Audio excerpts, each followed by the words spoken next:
Beautiful people, it's me, Pamela, on my YouTube. Cho, no, what's the T? Siyahlaziya. Guys, let's just unpack on the proceedings at court. We waiting.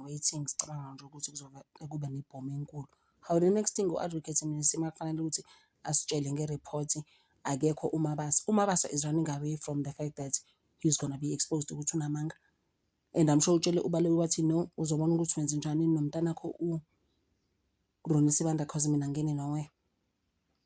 Yabona manje we're gonna be exposed ngendaba yini ngoba mina I must come there and lie for you guys. So it's just like right now very shady. We just like crazy. And then he's actually here in Brixton in Johannesburg, and then the next thing getting to Pretoria. Oh, but we must leave at 7. Where are you?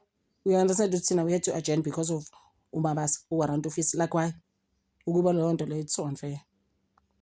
So accused number 3, Mthobisi Mncube did actually go for a dental exam, and it came back, which was prompt. That's what Umnizi was saying. And then the next thing, sebezobeza UDD4.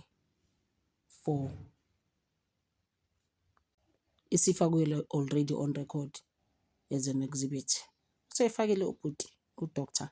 Ronnie Sibanda. Sayifaka kanjalo on our records as exhibit DD4C.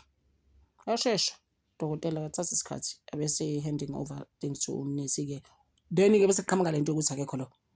Uvela ngibona. Warrant officer why? Uyabaleka. There's no other way.